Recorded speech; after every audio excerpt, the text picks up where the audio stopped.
తీస్తా, నాలో ఉన్న క్రియేటివిటీ మొత్తం బయటికి తీస్తా, నా తడాక చూపిస్తా. స్టార్ట్ చేద్దాం. వస్తున్నాడు అబ్బాయి, వస్తున్నాడు. It's laughing time.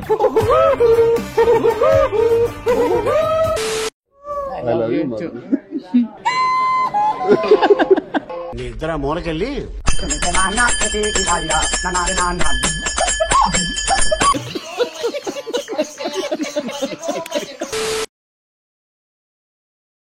సమాజము ఎలా రెస్పాండ్ అవుతుంది, వాళ్ళ సొంత ఊరైనా టెక్కలికే వెళ్ళి జనాల అభిప్రాయాన్ని తెలుసుకున్నాం. మాధురి వర్సెస్ వాణి గొడవ ఉంది కదా, దువ్వాడ శ్రీనివాస్ది. తప్పు ఎవరిది? Good question, you are a good question. ఆ 2 విధాల్లో ఇద్దరిది తప్పు ఉంది. నాకేం సంబంధం? మీనింగ్ లెస్ మాట్లాడగా ఏం నువ్వు మాట్లాడేది? శ్రీను అనియా అబద్ధం చెప్తా, నిజం చెప్తారా? నిజమే చెప్తాను. నమ్మొచ్చా? నా మీద నాకే నమ్మకం లేదు సార్, మీరైనా నమ్మండి సార్. తప్పు ఇద్దరిది తప్పే, దువ్వాడ శ్రీనుది అంతకంటే తప్పు. కరెక్ట్, ఇది కరెక్ట్ గా చెప్పేవాళ్ళు. జనాలు అస్సలు పట్టించుకోవట్లేదు. అసలు పబ్లిక్ కూడా దీన్ని ఒక ఎంటర్టైన్మెంట్ న్యూస్ లాగానే చూస్తుంది. ఎదవా ఎందుకు పనికిరాడు. ఏం మాట్లాడతాడు నువ్వు? ఏం మాట్లాడతాడు నువ్వు? You respect and take respect. I respect. ఒకప్పుడు భార్య చేతిలో కీలుబొమ్మ, ఇప్పుడు ప్రియురాల చేతిలో కీలుబొమ్మ. మాట్లాడబాకురా. మొత్తానికి ఎవరో ఒక చేతిలో మీరు కీలుబొమ్మ. నేను మరీ అంత ఎదవలా కనపడుతున్నారా? ఓ మాదిరిగా కూడా కనపడలేదా? మీ పరిస్థితి ఎలా ఉందంటే పెనంలో నుంచి పొయ్యిలో పడ్డట్టుగా ఉంది మీది. ఆ వాణి దగ్గర నుంచి మాధురి గారి దగ్గరికి. మీ కష్టం పగవాడికి కూడా రాకూడదు గురుగారు.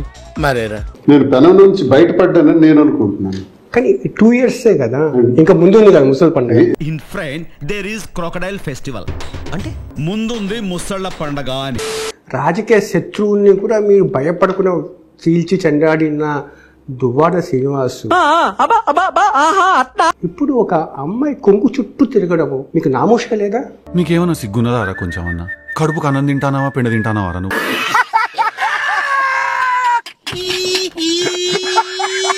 ఇది నా పర్సనల్ జీవితాన్ని నేను 4 గదుల మధ్య జీవితము 4 గోడల మధ్య లేదు. నేను నమ్మను. నమ్మదురా, అడుగుతు. మీ ప్రియమైన ప్రియురాలు మాధురి గారు రీల్స్ రూపంలో పబ్లిక్ లోకి తీసుకొచ్చేసాడు శ్రీనివాస్ గారు. వాస్తవం అధ్యక్ష.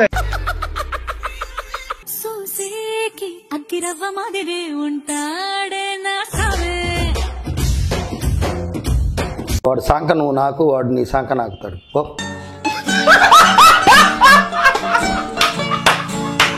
పెళ్లి కాలేదు కాబట్టి మీ ఇద్దరికి బతికి పట్టుకాడు కదా. మనం అంతా పెళ్లి అయితే బెడ్రూమ్ రీల్ కూడా బయటకు వస్తుందేమో అని చెప్పి భయపడుతున్నాడు జనాలు. పెళ్లి అయితే బెడ్రూమ్ రీల్ కూడా బయటకు వస్తుందేమో అని చెప్పి భయపడుతున్నాడు జనాలు. ఏం మాట్లాడుతున్నావురా? నరాలు కట్ అయిపోయింది. మాధురి గారు, నాకు స్ట్రైట్ ప్రశ్న. టైగర్ లాంటి మనిషిని మియావ్ మియావ్ అని పిల్లిలాగా మార్చేస్తావు, ఏం మాయా చేశావు? ఏమండి, give respect and take respect. మర్యాదగా చెప్తున్నాను, గౌరవం తగ్గించి మాట్లాడొద్దు. ఏమైందిరా నీకు? ఎందుకు ఎప్పుడు అట్లా చిరాకు పడుతుంటావు? వెయిట్ చేసిందా?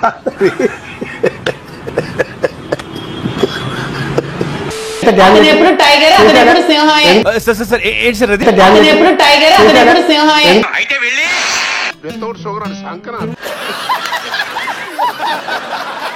అతనికి ఒక సర్వెంట్ లాగా, ఒక పిఏ లాగా, ఒక మేనేజర్ లాగా, ఒక అసిస్టెంట్ లాగా నేను చెప్తున్నాను. నేనే ఉంటాను, ఎప్పటికీ ఉన్నాను, ఉంటాను కూడా.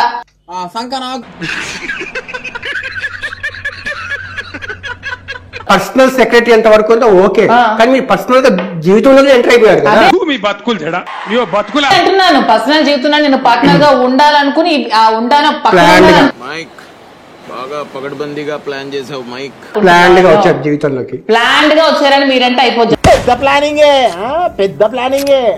ప్లాన్డ్ గా రావడానికి అతని దగ్గర ఆస్తులు ఉన్నాయా, అంతస్తులు ఉన్నాయా, పదవులు ఉన్నాయి. ప్లాన్డ్ గా వచ్చి ఏం తీసుకోవాలండి అతని దగ్గర? బాగానే ఎక్స్ట్రా తింటున్నావా?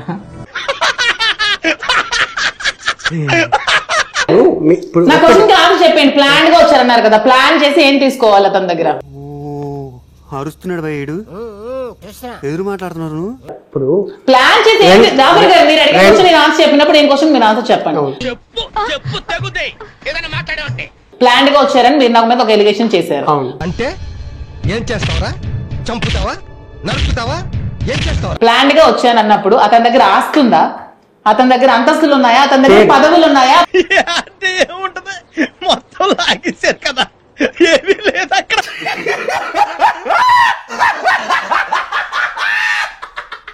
ప్లాన్ చేసి ఏంటి? నాకు అతని కంటే మా ఊర్లో నాకు పేరు ఉండేది.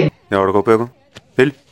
రాష్ట్ర వ్యాప్తంగా అతనికి పేరుంటే నాకు నా ఊర్లో నాకు పేరు ఉండేదండి. గుడి దగ్గర చెవులో పువ్వులు పెట్టుకుని చాలా మంది ఉంటారు, వాళ్ళకి చెప్పు.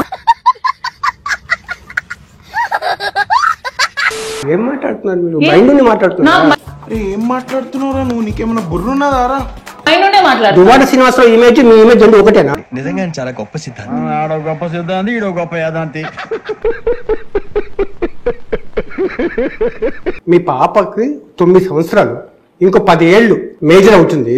అమ్మ నాన్న ఎందుకు వదిలేసావే అని అడిగితే ఏం చెప్తారు? నాన్న ఎందుకో వెనకబడ్డాడు. నాన్న ఎందుకో వెనకబడ్డాడు. అమ్మ నాన్న ఎందుకు వదిలేసేవే అని ఎందుకు అడగదు. వాళ్ళకి నాన్న ఎలాంటి వాడో తెలుసు, ఎటువంటి సిచ్యువేషన్స్ ఫేస్ చేసి నేను బయటకు వచ్చానని నా పిల్లలకి బాగా తెలుసు.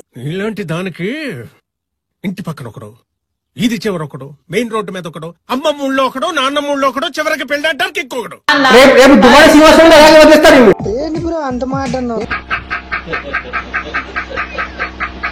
మీరు ఇంట్లో ఒక్క మహిళను మెయింటైన్ చేయలేరు. అంటే అది రేపు ఎమ్మెల్యే గెలిస్తే 2-4 లక్షల మంది జనాలు ఉంటారు. వాళ్ళ సమస్యలు ఎలా పరిష్కరిస్తారండి? పెద్ద నేనైతే చేయగలిగింది ఏమీ లేదు.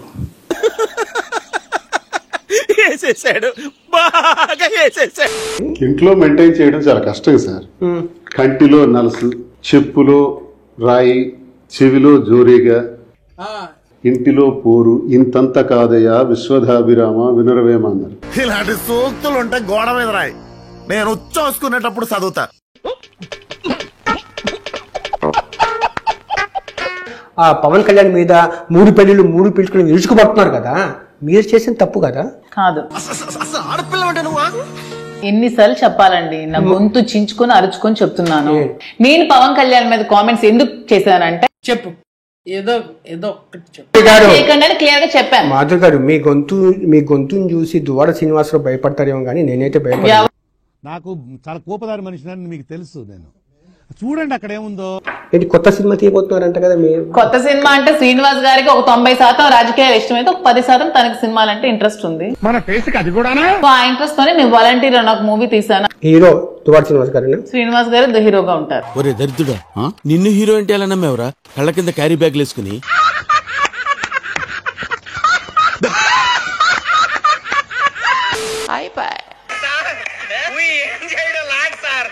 ఈ కార్యక్రమం ఇంతటితో సమాప్తం. రేపు ఇదే అలవాసులపై మళ్ళీ కలుసుకుందాం. అంతవరకు సెలవా మరి. నా ఛానల్ పేరు గుర్తుందిగా, ప్లీజ్ లైక్, షేర్.